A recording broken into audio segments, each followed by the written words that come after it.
Greetings everyone, it's IT2. Today I have the top 20, I believe, characters of the books I have read so far. And tomorrow I should have a really interesting, well maybe not tomorrow, but soon, I have this GoPro video of some birds that laid a nest outside, and like baby birds, and the mama birds feeding them. And I got a camera and I stuck it right there and I let it sit for like half an hour. I caught the mama bird feeding them and a bunch of other weird stuff. Well, not a bunch of other stuff, just they were pooping and she ate it. And it's gross. But anyway, I've got to go to bed. So I've been getting some pictures to show you guys. My favorite characters, and I think these are pretty close to in order. I'm going to start with number 20. Maybe it's not exactly in the right order of my favorites, but anyway. Starting off number 20, we've got Tanen from the Lies of Locke Lamora series, Gentlemen Bastards. You could say Locke Lamora is a more interesting character, but I don't know. Tanen is just like the sidekick, the best friend, kind of not as popular. He gets a woman in like book 2, and it kind of makes it more interesting. And he's always like there for Locke Lamora. Is like faithful. I don't know. It just seems like a better character. Locke Lamora is just like a really good thief, and he's not that, I don't know, three-dimensional. Anyway, if you haven't read the books, I highly recommend it. Next we have, I think this is the right name, Rakan Scar from the Fire Upon the Deep by Vernevenge. This is like a pack of dog-like aliens that it started out 4 or 5 of them, and then one of them got killed, and then they had to adapt like another one into their hive mind that they all like kind of think together, kind of like Voltron. Like one, there's a scene I think where they shoot a bow and arrow, and one of them's holding the bow and the other one's pulling the string back, and they're all like acting as if they're one organism, but they're actually a pack. And if they lose members of the pack, they kind of go crazy for a little bit, and they have to like adapt and kind of mentally, like if you get another one that's pack, the one that was packless, the Scar, because they got into a fight and he was the only survivor, it really like fucked him up mentally, and they had to like take a while for him to like integrate into the group hive mind. It's really weird how it works. Really good system. Then number 18. Yeah, I've got Lestat from the Anne Rice vampire books. I haven't seen season 2 of the TV show, but this actor does a good job, and he's always like, he has the most crazy like adventures and stuff. Like he has a body swapping thing in one book. He's kind of like pansexual. He's like, he'll have sex with men or women. He doesn't really care. He's a vampire, so he's not really human. And like he's got this thing about religious iconography, and like he's carrying around a cross because he kind of just wants to show the world that like crosses don't do anything to him, because it's like, was it like they overpowered, like the crosses actually do something to the vampires in those books? I can't remember if they do anything or not. Anyway, he has one scene where he says like he quite enjoys looking at crucifixes and stuff, and he gets into, but the way he described being a vampire is like he'll just stare at like carpet or like a mosaic tile on a wall and just like stare at it and like think about it, because he's like, when you see with a vampire's eyes, it's like so different than human eyes. It's like you can get lost in just like art and stuff. Pretty wild. I think turned into the Queen of the Damned. He kind of became almost godlike, I think, in that book.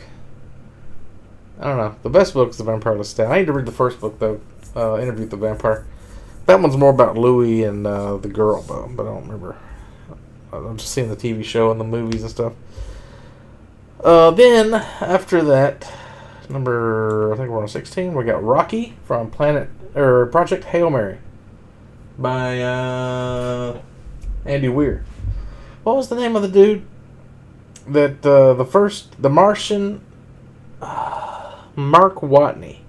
The main character of the Project Hail Mary is very similar to Mark Watney. That's why I didn't put him on there. He's almost like too smart for his own good. Like it's not really believable. But the Rocky character, the alien, he looks like a spider but made out of rocks. And he has to learn his language, and they're blind. And It's just really cool. Like, he thinks he's been left and stranded at the end, and then the human comes back for him, and it's just like they have this friendship. And I just watched that movie with Adam Sandler, Spaceman, which is very similar to that. I feel like they kind of ripped it off a little bit. There's a spider in that, but it's kind of like in his mind. But did he really existed? No, he really did. I don't remember. Was he really there? Yeah, I think he was really on his ship. I don't know. The Rocky character, though, really good. He's also like an engineer, and he has like, he's the savior of his whole race because they sent him out to like fix this problem with their son. Next we have, this is probably going to be higher on some people's lists, Dalinar from Stormlight Archive. I don't want to tell you too much about Dalinar, but he's the father of Aladin, and he takes on Kaladin. Oh wait, is Adolin his name? Kaladin and Adolin? That don't sound right. Anyway, he's got this sword that he gives up to his brother that he hates, right? And he does a lot of crazy shit. There's this whole thing with his wife, and like he had this battle against her hometown. I think he may have killed his wife, something like that. I'd have to reread the wiki or something to remember exactly what happened, but it's like this really crazy scene, and like he has to admit that to himself to like figure out his words. And then he becomes like this, like an interdimensional gateway opening guy. And it's like hard to explain. You have to really read 1,200-page novels to understand it all. But Dalinar's dope. And then I've got another one that's probably high on a lot of people's lists that read fantasy. Glocka from the First Law books. I'm not that big a fan of Glocka as everybody else is, but he is a good character because he's like morally gray. He's like, what do they call that kind of fiction? I can't even remember what it's fucking called right now. I'm making a video and I can't remember the name of stuff. Anyway, he's like a torturer, kind of a inquisitor kind of a guy. He used to be like this soldier, so he used to be like this good military guy, and now he's like using his knowledge to, like, he doesn't really work for evil, but he is morally ambiguous. And he always has these practicals, these two guys you can see in the picture behind him that are like his bodyguards. And he's always like in pain every step he takes. He's always being tortured because of his back and his bones, and he's old, and he's just like, he says a lot of cool stuff, and you get inside of his head, and it's like the things he thinks about and stuff is really interesting. I think that's why a lot of people like him. But I don't know. I think there's better characters out there.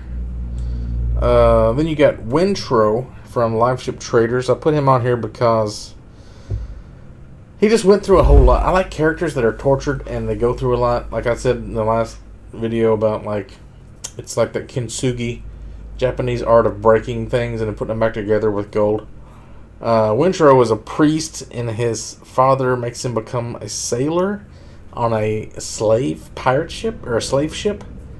And then he gets, like, becomes a slave himself, and he gets his finger cut off, and he gets a tattoo put on his face.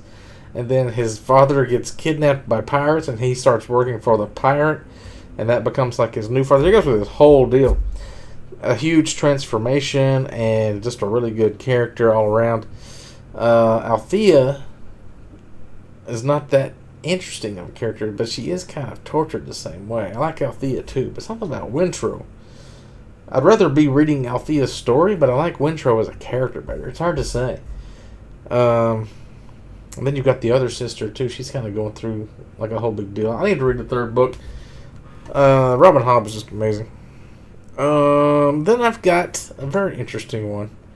Harold from The Stand by Stephen King. There's been 2 different adaptations, and there's a comic, so there's like 3 different versions of Harold. I kind of like both of them, really. I don't really know.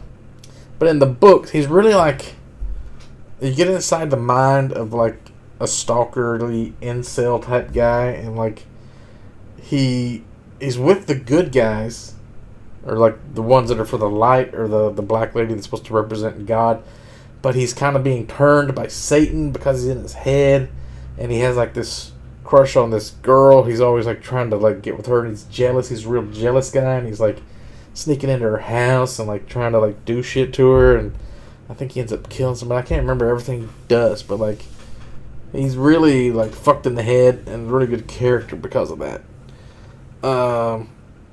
There's another character Joe Hill wrote in The Fireman. It's similar, but he doesn't. It's not that in depth as Harold is.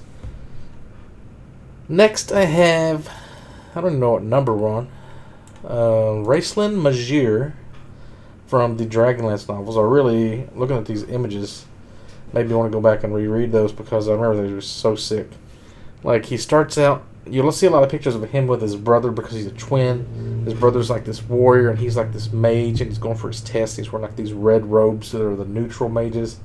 And during the test, he has to like use like this burning hand spell and like kill his brother, but it's not real, and it fucks him up in the head because he thought it was real. And he knows that he would be willing to kill his own brother.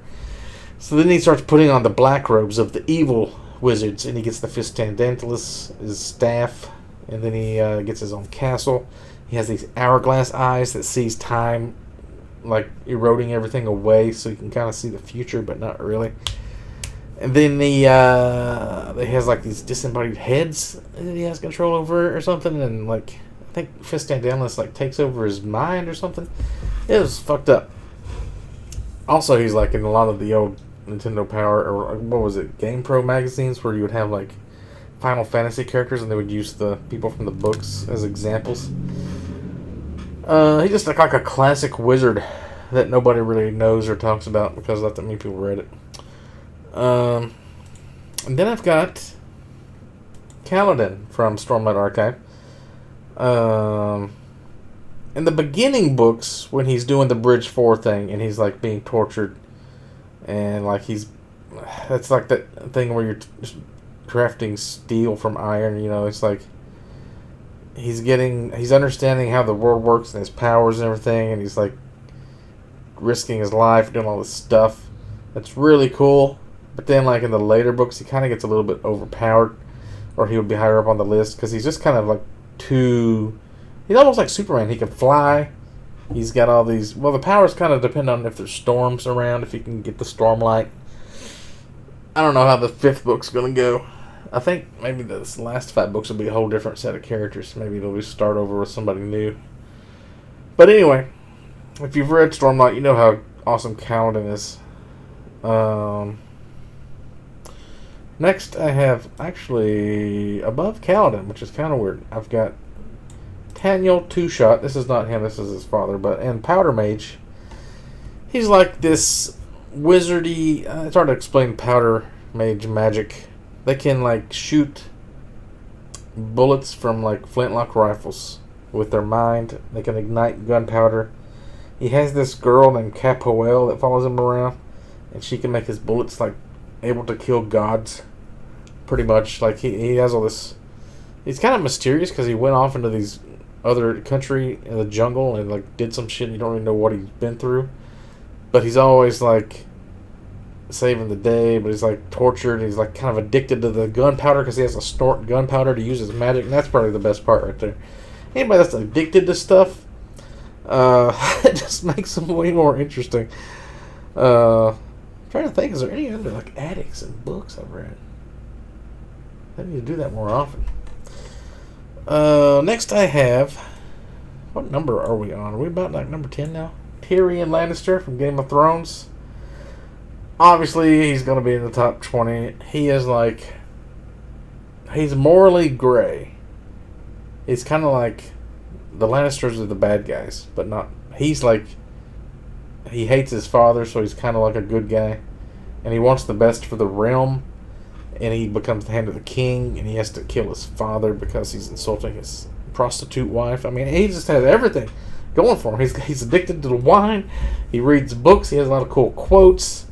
He has like these secret relationships with like the spider, and getting secrets and having knowledge is like his secret weapon, even though he's like a midget, and he's like looks. He has like in the book, he's like missing his nose and his eyes are fucked up, and everybody hates him. But like he's like secretly powerful, and it's just like so badass. Obviously, he's going to be a good character. And then I have Bean from Ender's Game, because Ender's Game was really awesome because Ender was so intelligent and smart for a 6-year-old. He's able to like defeat all these aliens, and he has to go through this mind game and stuff, and like he's being bullied, and he's overcoming all these like adversaries and like figuring out the game and all this kind of stuff. But in the background, Bean is actually smarter than he is, and he's Ender's shadow, and he's there to make sure that Ender doesn't fuck up and like go crazy. But he's like the backup plan in case Ender loses it. And he was like living in the mean streets of Rotterdam. Like Bean is actually the best in the book, because as awesome as Ender is, Bean is like even better. And he's got this disease where he's growing taller, and he's eventually going to grow too tall that his brain isn't going to fit in his head or something like that. He's going to die.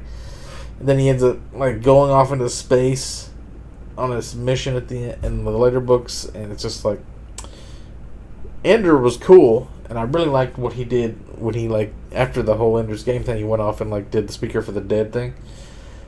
But it's not that crazy of an idea. I think Bean's like a better character because of that. I don't know. Just my opinion. Next, I have Amos from The Expanse. Amos is one of those characters that you don't know if you can trust him or not. He's a psychopath, and he used to be like a male prostitute. He was forced into like sex slavery, and then he used to work for like these gangs and stuff. Then he gets he's working on this ice mining ship, and then he gets pulled into this situation with the Rocinante crew, and he ends up like starting to like him, and then he like you can see deep down he's like he has a sweet spot, and like if anybody tries to hurt like young kids, he like freaks out and he'll kill them and stuff. But he might just kill people just because. And then he has with what was her name, Claudia or something like that. She was like a criminal who tried to kill the main guy, and then he ended up like recruiting her after she went to prison and breaking her out of prison, and like it's just crazy. He just and then the one guy's and I can't even remember the name of it. The princess kind of girl on the planet, and then I don't know. Amos is just awesome. I feel like I'm just rambling. I'm trying to remember all these books all at the same time now. It's like making my brain short circuit. It's pretty fun. Anyway, even though I've only read one book, I have above him, I have Hadrian Marlowe from the Sun Eater, because he's one of those kind of Forrest Gumpty characters that like he had everything and he had to take it from him, and then he goes off to space. He's supposed to be a 17-year journey where he's frozen, and he wakes up and it's been like 35 years or something like that. And then he had like this money he whisked away, and it got taken from him. And he's living in the back of an alley, and he's homeless. And he ends up fighting in an arena, becoming a gladiator. And then he uncovers all of these like secrets about aliens and humans and who went to space first, and like the religious people in this universe would kill him if they knew it, and all this other stuff. And I just read the first book. I don't know. Apparently he's a sun eater or something, because that's what the name of the book is. I don't know if he like blew up a sun to kill these aliens, the pale that were against the humans or something, but probably he did, and I guess we'll find out. I'm just assuming he's better than all these other characters. But next I have, let's see, Julia from the Magicians trilogy, which Magician King I just read, and the TV show also. Like it's just a really good. She's another one of those characters that's addicted, but she's addicted to magic. And her and her best friend take a test to see if they can become wizards and basically go to Harry Potter, like Hogwarts school, like a college for real world magic users. And she was kind of like, he believed in the magic more because he still liked all these Narnia type books that he was into, like the Fillory books. and she thought it was like for children, and she got past it, and she like moved on. I think, what was that thing about like when adults become adults, they lose the ability to do something because they don't have their childlike innocence anymore, or something like that. It's kind of what happened to her. Anyway, that caused her to flunk out of the magic school. So then when she realized magic was real and they wiped her memory, she started to remember it, and then she freaked out and became like addicted to doing anything she could to like learn about the world of magic and how to do magic, and starts selling herself and her body and like giving blowjobs and like all kinds of evil kind of stuff just to like learn a few tricks. And then she ends up like summoning a god by accident and gets raped. And then she goes to Fillory and becomes a queen. And then eventually she kind of like loses her mind and then becomes a dryad. So wow, it's a lot of stuff. Next we got, what are we in, like the top 3 now? Number 3 we got Kavo from Name of the Wind and the Wise Man's Fear. A lot of people say he's too overpowered. He's a Gary Stu, Mary Sue type character. I just like Kavo. If he wasn't that interesting, nobody would write a book about him. He is a sympathetic magic kind of expert. He's learning about magic. He's going to a magic college. It's fun to follow his adventures from like not having any money and being dirt poor and barely surviving on the streets to barely being able to like get through his tuition and go to this college. And then he's got this girl that's constantly like doing the Forrest Gump thing where she won't date him technically, but she always wants stuff from him, and he's like infatuated with her. And he's like an expert musician, and he's expert at languages, and he's expert at, I mean, he learns the name of the wind and like how to like use name magic to like summon things. And then he has like this relationship with a mythical fairy woman that's like, he like had sex with her and like convinced her that he was a virgin, so she would let him go, which was amazing. Then he meets the Adam and he learns all their secret fighting techniques. It's way too strong. He's got too much stuff going on. But I enjoyed it quite a bit. I like reading those books. They never explain why he's called the King Killer. He's just like, later on he owns a bar and he's the most interesting person in the world, but the chronicler guy is there to find out why they call him the King Killer, to get the story that everybody has heard from his mouth, like from the horse's mouth, and like actually have him explain it. But it's been like 8-10 years now. We haven't got that 3rd book, so I guess we're never going to find out why they call him the King Killer. Anyway, very good character, even though maybe too much stuff happens. Next, number 2, we have Sereto from the Red Rising trilogy. A lot of people probably would like the main character the best, but I like Sereto because he's just like, I think he's secretly, what was the main character's name? Not like Darrow, right? I think he's Darrow's brother or something, or maybe not his biological brother, or maybe he is. I think he is. But then he's like secretly in place with these golds. He gets put into this test where he has to kill another person, and then like he gets put with Darrow's squad of like, they all wear these wolf things, and he's always like showing up at the last second and saving his ass, and it's like super dependable. You think he's going to betray Darrow, but he doesn't, because he's just faithful, or actually maybe because he knows he's his brother and Darrow didn't. Yeah, Severo's just a really good character. Maybe he shouldn't be this high on the list. Now I'm thinking about it. Like, all of them are better than that. Anyway, moving on to number 1. No, that was number 3. My bad. Number 3. Moving on to number 2. Holly Gibney from a lot of Stephen King books. The Mr. Mercedes, The Outsider, the Holly book. It's her standalone. It's the one that If It Bleeds, It Leads, or whatever story inside If It Bleeds. Holly is like a, what would you call it? A Aspergery, ADD, whatever. Like Austin. Austin has all these problems. She's got Asperger's, and she's a detective, and she's always like smoking cigarettes, and she like stumbles into situations, but she figures her way out. And she kind of knows that paranormal stuff exists, but she has to like go on with her life and like pretend it doesn't, even though she knows like she saw this guy do some crazy shit that shouldn't have happened. And like the Holly story, she ends up finding some cannibals, and she knows like also that the guy from Mr. Mercedes, he was doing some kind of like paranormal shit with his like mind magic or something. So she knows all this stuff exists, but she kind of has to like not admit it or something. It's hard to explain to Holly Gibney, but if you just read, I don't like the Outsider TV show where they switched her and made her the black woman. I mean, this actress right here plays her perfectly.